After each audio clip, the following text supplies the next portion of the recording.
गर्दै पर्यटकको बसाइ अवधि र प्रति पर्यटक प्रतिदिन खर्च बढाउन जोड दिइनेछ। पर्यटन क्षेत्र पुनरुत्थान सम्बन्धमा मान्य जिल्ला सङ्ग्रौला मान्य दुर्गा विकजीले उठाउनु भएको प्रश्नमा सामान्य सभामुख महोदय, कोभिड-19 महामारीबाट प्रभावित होटल लगायत पर्यटन क्षेत्र सम्बद्ध व्यवसायको आर्थिक वर्ष 2079-80 को वार्षिक इजाजत र नवीकरण दस्तुर छुट दिइनेछ। पर्यटन क्षेत्र पुनरुत्थानको लागि प्रभाव हुने सहुलियतपूर्ण कर्जालाई निरन्तर दिने सिफारिस मन्त्रालयको रहेको छ। ब्याङ्क तथा वित्तीय संस्थाहरूले पर्यटन व्यवसायलाई अनिवार्य सहुलियत कर्जा प्रवाह गर्नुपर्ने व्यवस्थाका लागि आवश्यक समन्वय गरिनेछ। नेपालको पर्यटन क्षेत्रलाई पुरानै लयमा फर्काउन पर्यटन पुनरुत्थान समितिको प्रतिवेदन प्राप्त भइसकेको छ। पर्यटन क्षेत्र कोभिड-19 को महामारीबाट सबैभन्दा बढी प्रभावित क्षेत्र भएकोले पर्यटन उद्योगमा ब्याज सहुलियत, पुनर्कर्जा लगायत राहत थप आवश्यक छ भन्ने मन्त्रालयको धारणा रहेको छ। यसतर्फ अर्थ मन्त्रालय र नेपाल राष्ट्र ब्याङ्कले यथेष्ट ध्यान दिने नै छ। पर्यटन पूर्वाधार तथा संस्कृति प्रवर्धन सम्बन्धी योजनाहरू सम्बन्धमा नेपाल धार्मिक तथा पर्यटकीय सम्पदाहरूले धनी मुलुक रहेको र यस क्षेत्रको संरक्षण, सम्वर्धन र प्रवर्धनको लागि उपलब्ध बजेटबाट सम्बोधन गर्न निकै चापको अवस्था रहेको छ। नेपालको महत्त्वपूर्ण ऐतिहासिक, धार्मिक, सांस्कृतिक, पुरातात्विक लगायत पर्यटकीय क्षेत्रहरूको पूर्वाधार निर्माण तथा संरक्षणका लागि आवश्यकताका आधारमा बजेट विनियोजन गरिएको छ। बजेट विनियोजन गर्दा सम्भव भएसम्म भौगोलिक सन्तुलन कायम गर्दै भौगोलिक रूपमा पिछडिएका विगतका वर्षहरूमा बजेटको प्राथमिकता नपरेका दुर्गम जिल्ला तर उच्च सम्भावना भएका क्षेत्रहरूमा प्राथमिकता दिइएको छ, जसले समानुपातिक विकास र स्रोत साधनको न्यायोचित वितरण सहयोग पुर्याउने विश्वास दिइएको छ। सीमित स्रोतबाट माग गरिएका सम्पूर्ण योजनाहरू समावेश गर्न नसकिएको हुँदा आगामी बजेटबाट क्रमशः सम्बोधन गर्दै लगिनेछ। कतै बजेटमा दोहोरोपन भएका बजेट छुट्न गएका क्षेत्रका लागि कार्यक्रम संशोधन गर्न सकिनेछ। निजगढ अन्तर्राष्ट्रिय विमानस्थल निर्माण सम्बन्धी मान्य भीम रावल, मान्य सोमप्रसाद पाण्डे, मान्य दुर्गा विक, मान्य हिरादेवी यादव, मान्य रामबाबु कुँवर, मान्य भैरबहादुर सिंह राख्नुभएको प्रश्नमा सामान्य सभामुख महोदय, सरकार निजगढ विमानस्थल बनाउन प्रतिबद्ध रहेको छ। त्रिभुवन अन्तर्राष्ट्रिय विमानस्थल आन्तरिक तथा बाह्य यात्रु चाप उड्डयन क्षेत्रमा विकसित प्रविधि, आगामी वर्षको यात्रु सङ्ख्या प्रक्षेपण लगायतका कारणले त्रिभुवन अन्तर्राष्ट्रिय विमानस्थलको विकल्प तत्काल खोज्नुपर्ने अवस्थालाई राज्यले अविलम्ब सम्बोधन गर्नुपर्ने आवश्यकता रहेको छ। नेपाल सरकारले राष्ट्रिय गौरवको आयोजनाको रूपमा सूचीकृत गरेको प्रस्तावित निजगढ विमानस्थलको निर्माणका लागि प्रारम्भिक लागत 1,20 अरब अनुमान गरिएको छ। चालु आवा 79-80 को निधि तथा कार्यक्रममा यस परियोजनाका लागि छुट्याइएको जम्मा 26 करोड न्यून बजेट हो। अर्थ मन्त्रालयले थप बजेट व्यवस्था गर्नेमा म आशावादी छु। साथै नेपाल नागरिक उड्डयन प्राधिकरणले यस परियोजनाको विस्तृत डिजाइन कार्य गरिरहेको छ। राष्ट्रिय योजना आयोगका उपाध्यक्षको संयोजकतामा निर्माण मोडालिटी सम्बन्धी सिफारिस समिति बनेको छ। निजगढ अन्तर्राष्ट्रिय विमानस्थलको नाममा 8,050 हेक्टर जग्गा अधिग्रहण गरिनुका साथै सरकारले नेपाल नागरिक उड्डयन प्राधिकरण मार्फत 3 अरब लगानी गरिसकेको छ। यो परियोजनासँग जोडिएको काठमाडौँ दूतमार्ग निर्माणको लागि सरकारले 2 खरब खर्च भइसकेको अवस्था छ।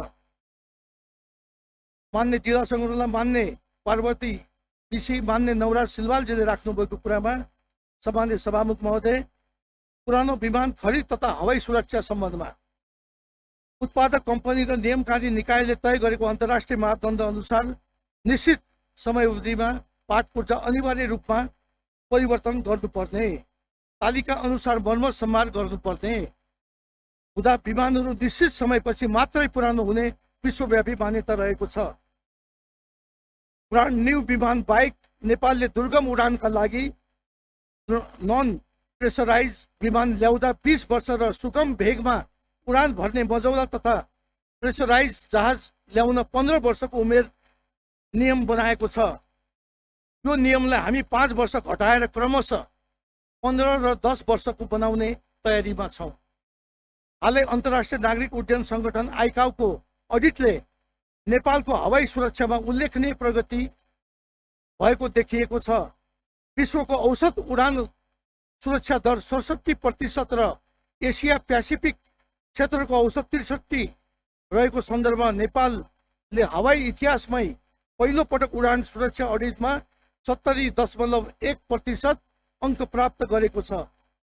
एसिया पेसिफिक क्षेत्रको तथा विश्वको औसत अङ्कभन्दा नेपालले प्राप्त गरेको अङ्क अधिक हुन हवाई सुरक्षा तथा नियमनमा हामीले गरेको प्रयासको प्रतिफल रहेको बेहोरा मान्य सदस्यज्यूहरूलाई जानकारी गराउन चाहन्छु।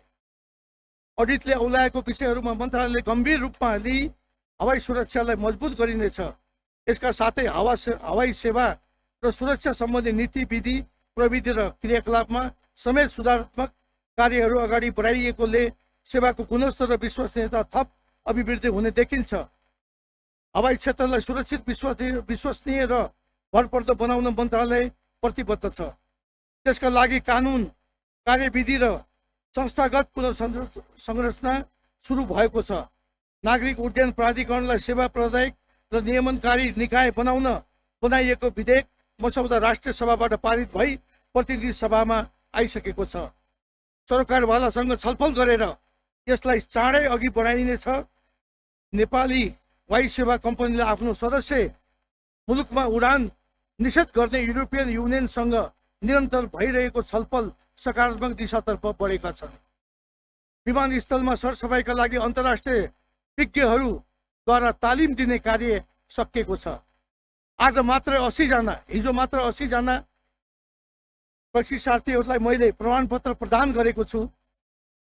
आगामी दिनमा हाम्रो विमानस्थलको सफाई अन्तर्राष्ट्रिय स्तरको हुँदै जाने प्रतिबद्धता पनि व्यक्त गर्न चाहन्छु। गोकुलेश्वर विमानस्थल निर्माण सम्बन्धमा मान्य गणेश सिंह ठकुन्नाजीले उठाएको प्रश्नमा हाल गोकुलेश्वर विमानस्थल धावन मार्ग निर्माण कार्य निमित्त करिब 5 करोड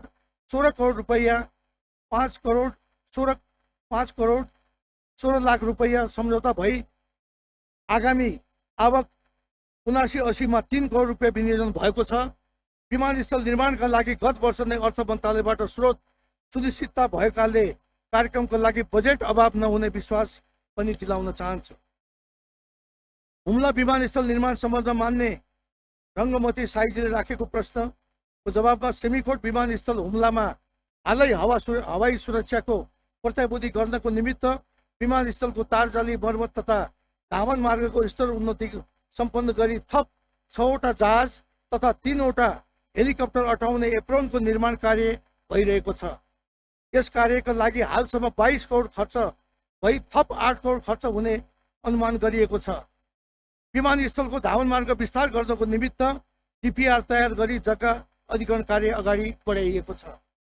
पोखरा अन्तर्राष्ट्रिय विमानस्थल सम्बन्धी मान्य विद्या भट्टराईजीले राख्नुभएको प्रश्नको जवाबमा पोखरा विमानस्थल प्राविधिक रूपमा आवश्यक देखिएको रिटेपानी डाँडा कटान गर्नको निमित्त नेपाल नागरिक उड्डयन प्राधिकरणबाट वातावरणीय प्रभाव मूल्याङ्कन अध्ययन सम्पन्न गरी वन तथा वातावरण मन्त्रालयबाट उक्त प्रतिवेदन स्वीकृत भइसकेको र छिटै उक्त कार्य सम्पन्न गर्नको निमित्त कार्य अगाडि बढाइएको छ। पोखराको निर्माणाधीन विमानस्थल नजिकै रहेको फोहोर व्यवस्थापन गर्न डम्पिङ साइट स्थानान्तरण गर्न पोखरा महानगरपालिका मार्फत काम अगाडि बढाइएको छ। यता शक्य 6 महिनाभित्र पोखरा विमानस्थल सञ्चालनमा ल्याउने तयारीमा मन्त्रालय रहेको बेहोरा मान्य सदस्यज्यूहरूलाई जानकारी पनि गराउन चाहन्छु। राजविराट विमानस्थल विस्तारका निमित्त जग्गा अधिग्रहण गर्ने बजेट विनियोजन हुन नसकेको अवस्थामा मान्य सरिता कुमारी गिरीले राख्नुभएको प्रश्नमा सम्मान्य सभामुख महोदय, राजविराट विमानस्थल अन्तर्राष्ट्रिय नागरिक उड्डयन संगठन मापदण्ड बमोजिम सुरक्षात्मक प्रावधानहरू अपनाउनको निमित्त पूर्व योजना तयार गरिएको र सो बमोजिम जग्गा अधिग्रहण गर्नको निमित्त प्रस्ताव गरिएको छ। सम्मान्य सभामुख महोदय, त्यस्तै पाल्पा र स्याङ्जा विमानस्थल निर्माण गर्ने सम्बन्धमा स्याङ्जाको चापाकोटमा विमानस्थल निर्माण सम्बन्धमा नेपाल नागरिक उड्डयन प्राधिकरणबाट सीमित समिति गठन भई सम्भाव्यत अध्ययनको कार्य अगाडि बढाइएको छ। प्राविधिक प्रतिवेदन पश्चात विमानस्थल निर्माण गर्नका निमित्त नेपाल सरकारको सैद्धान्तिक सहमति लिई थप डिपिआर तयारी वातावरणीय प्रभाव मूल्याङ्कन अध्ययन सम्पन्न गरी निर्माण प्रक्रिया अगाडि बढाइनेछ। भूकम्प क्षतिग्रस्त भएका सम्पदाहरूको पुनर्निर्माण सम्बन्धमा मान्य रेणुका गुरुङजीले उठाउनु भएको प्रश्नमा भूकम्पले क्षतिग्रस्त 920 सम्पदा मध्ये हालसम्म 583वटा सम्पन्न भइसकेका छन्।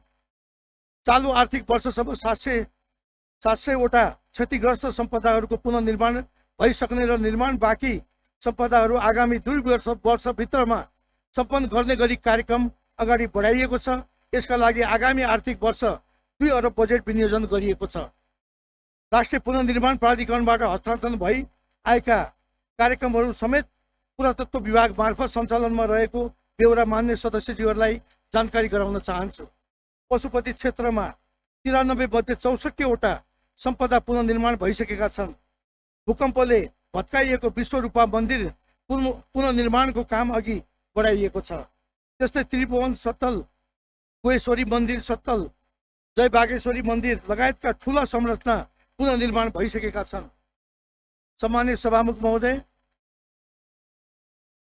पशुपतिनाथका लागि नेपाल सरकारको 45 करोड समेत गरी 1 अरब बजेट विनियोजन भएको छ। पशुपति क्षेत्रमा रहेका नेपाल भारत धर्मशाला करार सम्झौता गर्न बतास समूहले लगानी गरेको होटल आनन्द प्रणाली विभिन्न शर्तहरू गम्भीर उल्लङ्घन गरेको छानबिन देखिएपछि उक्त समूहसँग करार सम्झौता रद्द भइसकेको छ। होटल आनन्द प्रणाली पशुपति क्षेत्र विकास कोषको निर्णय विरुद्ध न्यायालय पुगेको थियो। यस विषयमा न्यायालयले कोषको पक्षमा 3 पटक फैसला गरिसकेको छ। हाल उक्त समूहलाई धर्मशाला खाली गराउन जेठ मसान्तसम्म 1 साताको समय दिइएको छ। हिजो त्यसको म्याद समाप्त भएको छ। अब प्रहरी प्रशासनको सहयोगमा सो धर्मशाला खाली गराउने कुरा मान्य सदस्यज्यूहरूलाई जानकारी गराउन चाहन्छु।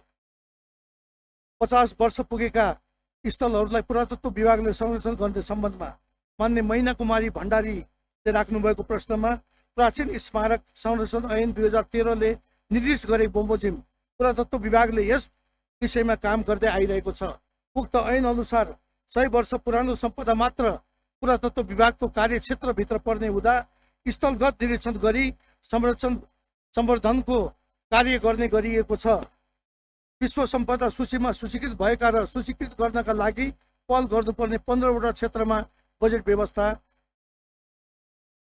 भएको छ। मान्य भानुभक्त ढकालजीले राख्नुभएको प्रश्नको जवाबमा विश्व सम्पदा सूचीमा सूचीकृत हुनुका लागि सम्भावित सूचीबाट परेका 15वटा सम्भावित क्षेत्र मध्ये 8वटा क्षेत्रहरूमा सरकारवाला सरकारी तथा गैर सरकारी निकायहरूको सहकार्यमा संरक्षण सम्बन्धी कार्यहरू भइरहेको छ। नेपाल सरकार मन्त्री परिषदको निर्णय अनुसार तिलौरा कोटलाई संरक्षित स्मारक क्षेत्र घोषणा गरिएको छ। उक्त क्षेत्रलाई विश्व सम्पदा सूचीमा समावेश गर्न अन्तर्राष्ट्रिय स्तरको अन्तर्क्रिया सम्पन्न भई अन्तर्राष्ट्रिय विज्ञ सहितको टोली गठन भई डोसियर तयार गर्ने कार्य सुरु भइसकेको र तिलौरा कोट स्थित शुद्धोधनको राजदरबार रहेको क्षेत्र वरपरका निजी स्वामित्वमा रहेका घर जग्गाहरू अधिग्रहण गर्ने कार्य बजेटमा व्यवस्था भई निरन्तर काम अगाडि बढिरहेको छ। मान्य भानुभक्त ढकाल, मान्य रामबाबु कुँवर, मान्य गणेश कुमार पहाडी, रङ्गमती साई, मान्य पुष्पा भुषाल, गौतम, मान्य घनश्याम खतिवडा, मान्य तेजुलाल चौधरी, मान्य सरिता कुमारी गिरी लगायतका मान्यज्यूले राख्नुभएको प्रश्नमा मन्त्रालयमा उपलब्ध अभिलेख अनुसार हालसम्म कर्णाली तथा सुदूरपश्चिम क्षेत्रमा संस्कृति तथा पर्यटन क्षेत्रसँग सम्बन्धित योजना आयोजनाहरूमा अत्यन्त न्यून स्रोत विनियोजन भएको देखिएको। यसकारण उच्च सम्भावनायुक्त पर्यटकीय क्षेत्र रहँदै सोको समुचित विकास हुन नसकेकोले त्यस क्षेत्रको समानुपातिक एवं समन्वयिक विकास गर्ने गरी तथ्यगत आधार बिना पूर्वाग्रही सबै वर्ग, क्षेत्र, समुदाय तथा भूगोललाई समेट्ने गरी बजेट विनियोजन गर्ने प्रयत्न गरिएको छ। हाम्रा सबै क्षेत्र, सबै आयाम र सबै भूगोलको पर्यटकीय महत्त्वका विविध सम्पदा र त्यसबाट सिर्जित लाभ समेतको तुलनात्मक अध्ययन गरी आगामी दिनमा सन्तुलित र न्यायपूर्ण ढङ्गबाट बजेट तथा कार्यक्रम सञ्चालन गर्ने आवश्यक डाटाबेस तयार गर्ने मन्त्रालयको सोच रहेको बेहोरा मान्य सदस्यज्यूहरूलाई जानकारी गराउन चाहन्छु। आन्तरिक विमानस्थल विकास तथा निर्माणका लागि प्राधिकरणको स्रोतबाट थप बजेट विनियोजन गरिने जनाउँदै प्रश्नकर्ता मान्यज्यूहरूलाई पुनः धन्यवाद व्यक्त गर्दै मेरो भनाइ यही अन्त गर्छु। धन्यवाद।